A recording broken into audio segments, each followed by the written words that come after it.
Good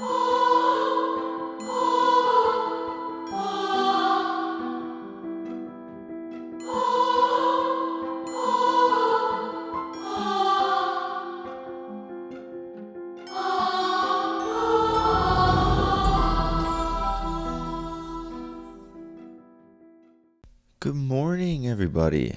I hope we're all having a wonderful, well, today's Thursday for me.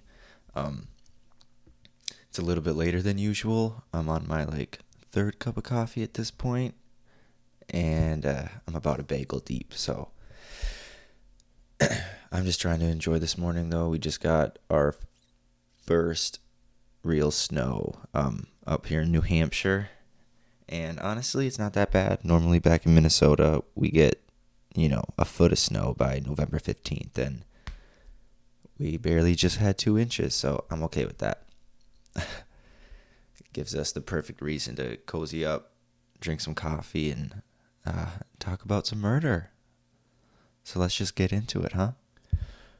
All right. So many of you probably know the story I'm about to tell you, or at least a similar version of the story. It's no mystery to us, those who are compelled or drawn to true crime, that serial killers come in all sizes and shapes. Disfigured shapes, that may be, but they're all different. But maybe the most scary of all, or at least to me, are those killers that can bend and reshape themselves to appear as normal people, law-abiding citizens. That gentleman across the street who politely waves each day. Or Greg, the only coworker in the office that can remember your birthday. To us, these are simply people passing by, just another person. But behind closed doors, these quote-unquote normal people are in reality monsters who enjoy causing harm and suffering. It's truly scary to think about. Oh, I almost just fell off the table. Leaning hard. Just as Ashley Flowers of Crime Junkie and my 2 favorite ladies over at My Favorite Murder always say, you never truly know someone. And I'll be the first to admit it. That's not a very happy realization to come to, but it's true, and the following story is proof of that. Like I stated before, you've probably heard these stories. Take Ed Kemper, for example, making friends with officers since he couldn't become one himself, or Rodney Alcala, I don't know, who was literally on national television before his arrest, but after killing multiple women. These people are hiding in plain sight. But the one I'm going to talk about, having happened so recently, unlike the others, continues to confound people, you, me, journalists, law enforcement, etc., as to why it can keep happening. How in today's day and age does someone, especially in a place of authority, one, get there in the first place without popping up with red flags everywhere? And 2, how can they hold this position of authority as they continue to terrorize others? It's the question that nobody seems to be able to answer.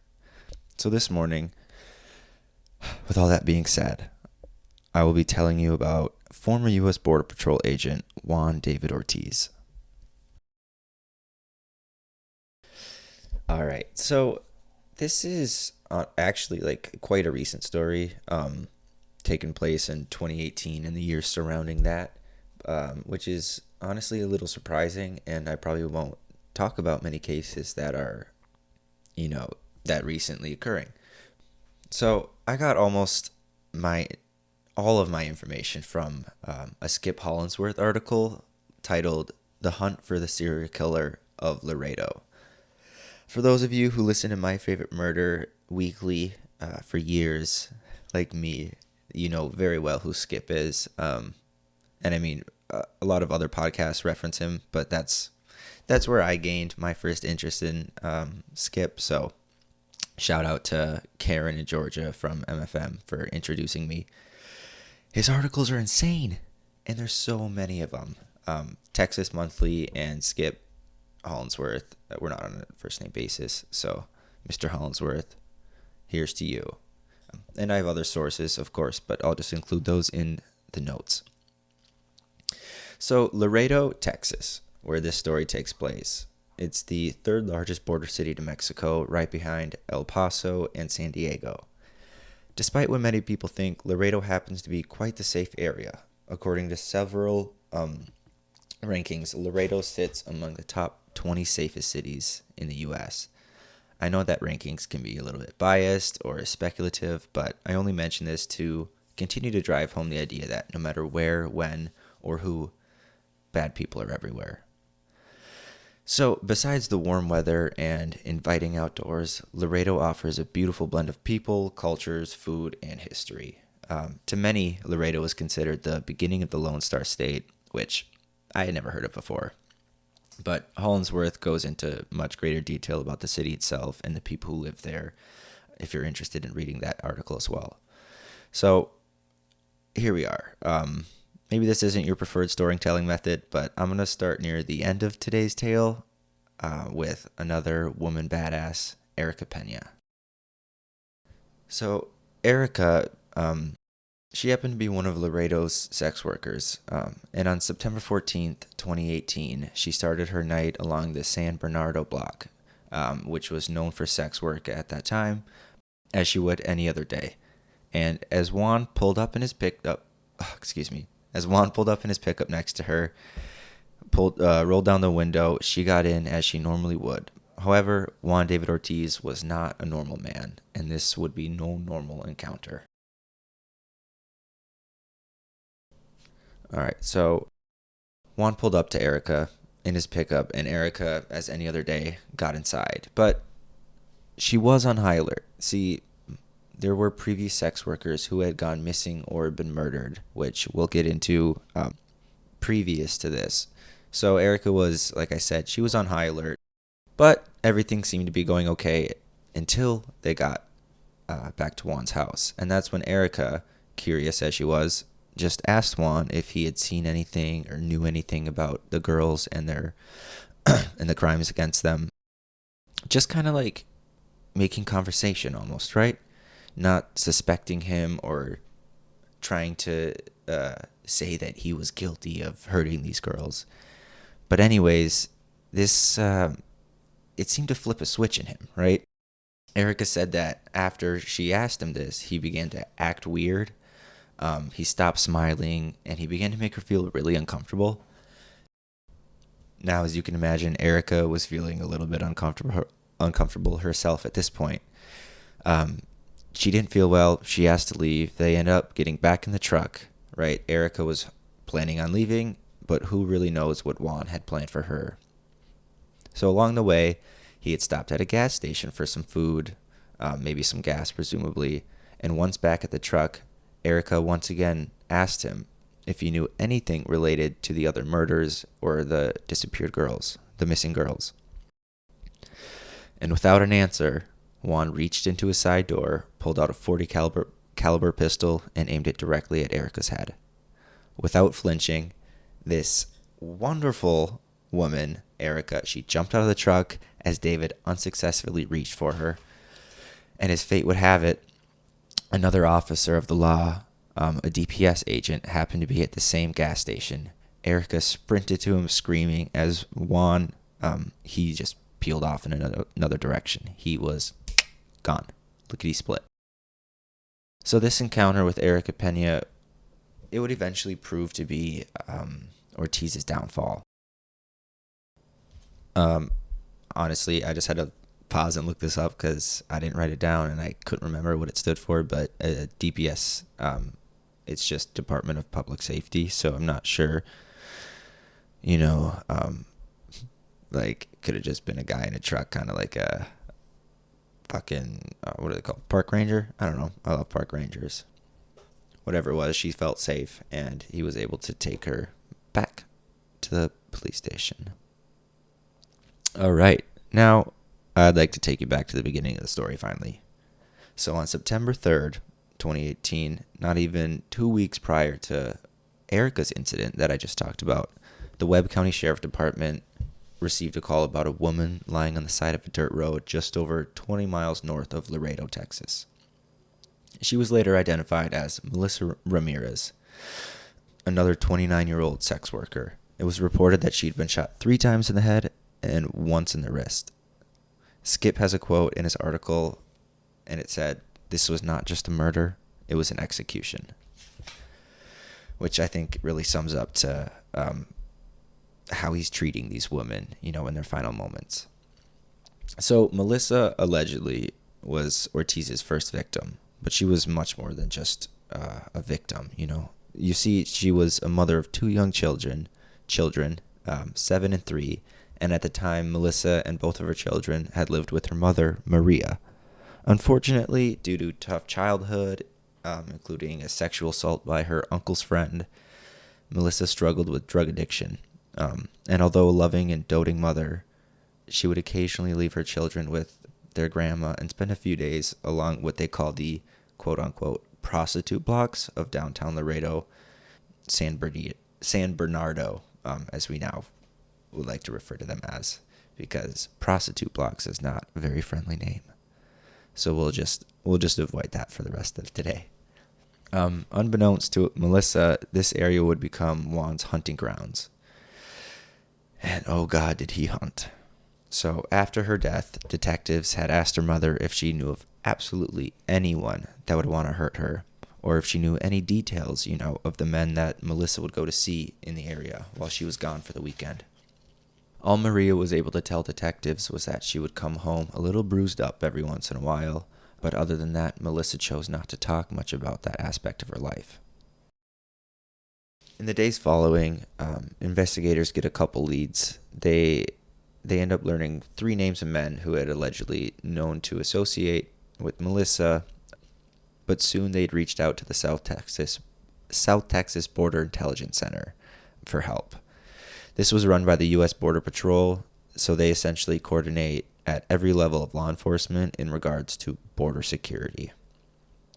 So the investigators asked this agency to look over the cameras and run license plate numbers from the vicinity where Melissa was murdered to try to get any hits to see if the 3 men had been in the area or anyone else suspicious had been in the area. So the agency agreed, and they wanted to help, so they set up a task force.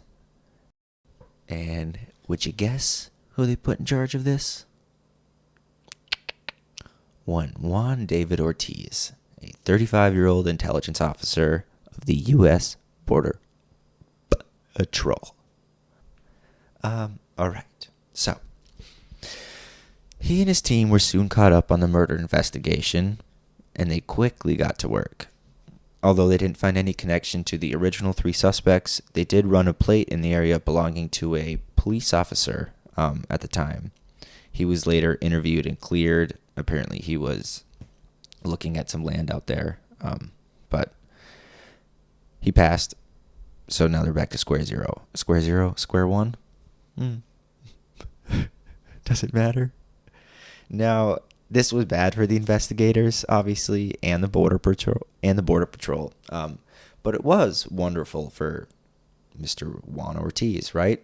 So here we are. He's hiding in plain sight.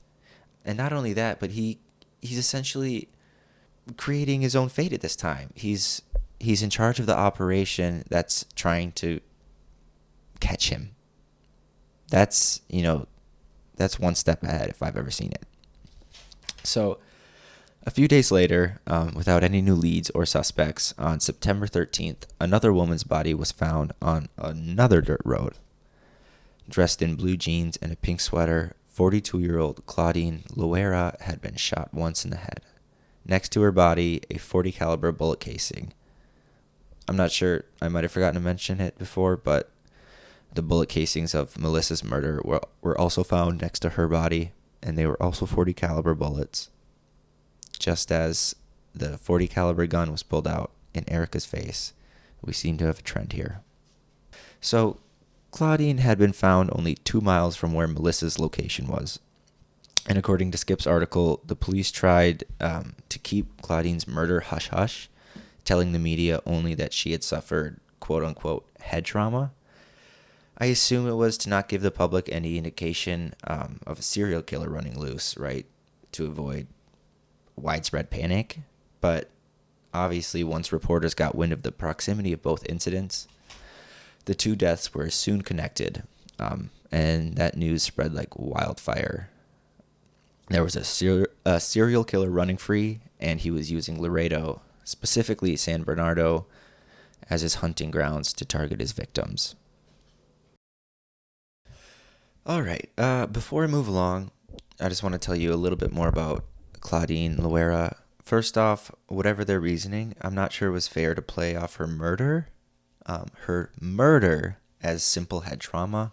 That head trauma, quote unquote, was a bullet to her skull.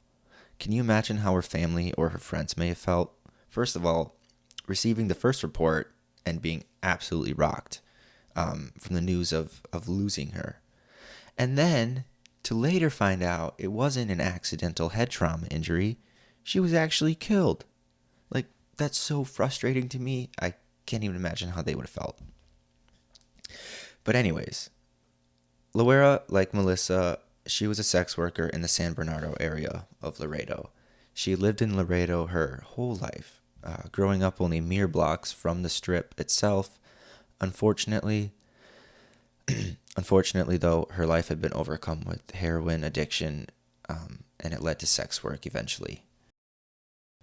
But soon after Melissa's murder, Claudine tried to change, citing she was scared and wanted to leave her life as a, quote, prostitute. So she reached out to her daughter and actually went to stay with her for a few days, right? But soon the addiction overwhelmed her, and within days she was back in San Bernardino, and soon she fell victim to Juan David Ortiz. So once again, investigators were combing the streets, searching for any new clues, and once again, any of the new names they turned up eventually fell dead. Leads dried up. There was nothing to go on. Oh, gosh. Oh, sorry. I did not type this one up, and I am struggling to read my own handwriting. But anyways, Ortiz was able to go home that day without anyone the wiser, murdering at will and leading his own case, his own murder case. So just over 1 day later, on September 14th, we catch up to where I began our story. On this evening, he had decided to pick up Erica Pena, who, as we know, is our very own precious hero and survivor, who eventually helped lead to Juan's arrest. Unfortunately, after Erica escaped, Juan didn't run or even change course. Instead, he ramped things up to an entirely new, disturbing level. To be specific, when Erica laid out her story for police after she ran from the truck, she was able to tell them an exact address, having actually been at the house herself. And this address belonged to Juan David Ortiz, and from here, the hunt was on. So, after speeding away from the gas station, page flip, he went straight home to load up on ammo and weapons, and then proceeded ahead for San Bernardino, clearly with a terrible vendetta on his mind. Immediately, he picked up 35-year-old sex worker Giselda Hernandez, drove her 20 miles up the road where he told her to get out of the truck, and immediately shot her twice in the neck. You see, Ortiz had no real motive here other than to simply kill. He's a cold and evil, and he was targeting sex workers as if they were pests that he needed to exterminate. And he wasn't done yet either. Right away after this horrendous act, he headed straight back to San Bernardino with the intention of killing yet another poor woman. It horrifies me to think after that killing someone, he was able to remain so calm and so collected enough to go pick up another sex worker immediately, and just to do it so naturally. Like, was his heart rate not at 300 at this point? In fact, 28-year-old Janelle, his last victim, hopped into his truck casually after Juan asked her if she would, quote, like to be his date for the night. Just casual. So casual. Like, that's so scary how a murderer can just sit there and ask you on a date. But he really wants to kill you. Okay. Wild. Killing one person and immediately asking another to be your date. The sheer evil it takes to know that you'll be caught eventually. At this point, he knew he was going to be caught. But then to try and to take as many of these women's lives with you, that's just unmatched. It's absolutely unhinged. So Janelle, again, she was driven to a secluded but often traveled area around 15 miles away this time, where again he proceeded to shoot her, yes, in the back of the head. I don't mean to rush through these last two murders of Giselda and Janelle. They were loved just as much, and their murders are just as important. But now these killings are happening at such a high rate. It's crazy. And I don't want to keep you here all day. So anyways, in only 2 hours, he had killed 2 more women, with no intention of stopping. And once again, he climbed into that dreadful truck and sped off in the direction of San Bernardino. However, during this trip, Juan Ortiz decided to stop at a gas station again. I guess there's a few themes here to the story. Here, yet another DPS officer identified Ortiz's truck and confronted him as he tried to leave. Juan ran off to a nearby parking garage and then just bunkered down. Keep in mind, he still had plenty of weapons and ammo at this time, so it was looking like a standoff. At this point, here he took some, I wrote, oh so lovely time to write a heartfelt Facebook post. He wrote, quote, "To my wife and kids, I love you." Like, he literally used the letter U instead of typing it out. Like he was texting his girlfriend, basically. Like, I love you, winky face. His family must have felt very warmed by this. And then he posted one more, just kind of like general iteration of the same thing. Quote, "Doc Ortiz checks out. Farewell." Like, he used his own nickname and then just said peace, basically. Like, was he trying to be cool here? Who would actually read this and think, oh, wow, yeah, that's a badass post? To me, like, it's an absolute coward move to go from ruining people's lives and then basically to pretend you did nothing wrong, right? And post this happy farewell, goodbye, claiming to be this loving person when in reality you just murdered multiple people. Sorry, I just had a rant there a little bit, but we can move on. It was reported that some friends of his thought, after he posted these Facebook messages, that he was committing suicide, which, I mean, that would have been plenty jarring as it was, but the truth behind those Facebook posts are a lot more dark, and honestly scary than what these people were initially thinking. And obviously he did no such thing. He did not end up killing himself. He's screwed up enough to kill multiple women, but then he's maybe I shouldn't say this, but too scared to kill himself. Not that I'm saying he should. Nobody should. Suicide is god awful. But I just think it's another thing that points to him believing that his life is somehow worth more than these other women. It's just such a twisted view he holds. Eventually, Ortiz, he gave himself up to law enforcement and at first said absolutely nothing. Only that he, quote, loved his family. But over the course of 8 hours, Ortiz eventually started to open up. And a little bit of a trigger warning here, he spews an absolute load of bullshit that is centered around sex workers. So I just want to put that out there if you're sensitive. Which I guess I probably should have done in the beginning. So, sorry. He was apparently, Ortiz was apparently mad that the Laredo police were doing nothing to get rid of the sex workers, or prostitutes as he called them. So in response to the police doing nothing about sex work, which, I mean, I think that's totally fine to do nothing about it, leave them alone. But he thought he would take this duty upon himself, right? He aimed to, quote, eradicate all the prostitutes. How messed up can this guy be? Why is he suddenly able to be judge, jury, and executioner all at once? Like, what gave him this right? What pushed him to do this? Another thing he said about them, which it's just gross. He claimed that sex workers were, quote, scum of the earth. Sorry, sir. No, I believe you are the scum of the earth, not these women. Try again. But for real, how messed up can this guy be? Why does he get to suddenly be judge, jury, and executioner on the flip of a switch, you know?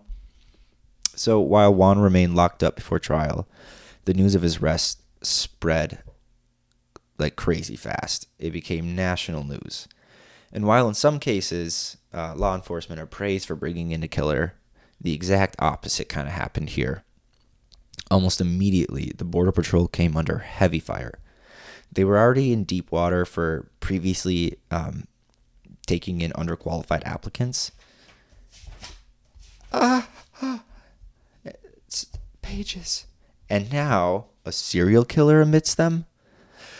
As state officials, they pressed for better recruitment and safer hiring policies, but Ortiz himself, while this was all happening, he blamed the VA. The VA, as we know, of Veterans Affairs. And he had claimed that, the drugs that they had given him, quote, messed him up. Even if that were true, that's no excuse for going on a killing rampage, right? So now both the VA and the Border Patrol are under the microscope of the media, and neither of them are commenting publicly on this case. Everyone was frustrated with somebody else, but what surprised people most, especially those closest to Juan, was the fact that he turned into this monster, it seemed, overnight. So Ortiz had spent some time in the military as a medical tech. His fellow Marines said you could, quote, trust him, and even after he returned home from deployment, he wanted to continue to help people. Allegedly, he joined the Border Patrol to try and, quote, do some good. His friend Eric said he didn't just want to stop the bad guys, he wanted to use his medical skills to help migrants. Eric then continued, I know this might be hard to understand right now, but Juan really cared about people. End quote. As sweet as this sounds, unfortunately, Ortiz himself became one of those bad guys. And he ended up helping nobody. Truly nobody. So as it stands right now, Juan is still awaiting trial. But it starts pretty shortly here. So today's date is November 17th, 2022. And actually, I didn't realize this until I got to the end of my research, but the trial is actually on November 28th. So less than 2 weeks away. So that's kind of exciting. Pretty sure he's going to be found guilty, but to the extent of what and what his sentence will end up being is interesting. We'll have to look out for that. But a little bit more additional information about that. So the death penalty is actually off the table for this case. And if he's found guilty, he would face life without parole. So no death penalty, but no chance of ever getting out of jail. So thank God for that. And avoiding any more talk of this evil man, let's focus on something bright. Just to switch it up a little bit, huh? And on a high note, shall we? So Ortiz may have not cared about these women, obviously, but many people did. In the following days, there was an absolute outpouring of support. More than 150 people, friends, family, community members, and more. They held a vigil in downtown Laredo for the four women, which is, I think that's so kind. And it really proves that Ortiz was the only one here in this story that was truly evil. This community came together in the end and really shined some light on the darkness here, and I'm glad that was able to come of it. Anyways, Erica Pena, the only survivor of Ortiz, she clearly suffered plenty of trauma herself. She she noted that there was constant nightmares of being chased by Ortiz in his dirty pickup truck. But honestly, I'm happy she's alive, and I really hope she's doing better now a few years later. So before I go, I just want to end with this might be what's it called? Where you take someone else's work, plagiarism. But I just want to end with the full quote from Skip Hollandsworth article. I think it just kind of really sums everything up, and it's a little bit sad, but I think it's important. One of Juan Ortiz's friends, at the end of it all, after his arrest and everything, he went back to his house and he sat down, quote, thinking, trying to connect the dots. How, he asked himself over and over, could such a conscientious father and husband turn into a depraved monster? How could someone who spent his career helping others have gone on a killing rampage? But he finally gave up and went back to work. Quote, I'm not sure, he said, that there are any dots to connect. It's wild. Like I started the podcast with, you never truly know somebody. I obviously didn't come up with that, but it's scary. Yeah, a loving husband, a loving father, somebody who dedicated his life to service suddenly starts taking the lives of people around him. One hell of a journey, and just ended on the wrong side of things, right? But that was a rough one, right? That was a little tough one to start the day, but I think it's important, and it happened recently. It highlights that these things they're still here. Serial killers aren't a thing of the 70s or the 80s. They're still hunting. They're around us. They're lurking in the shadows. So be careful out there, people. Love you. Bye.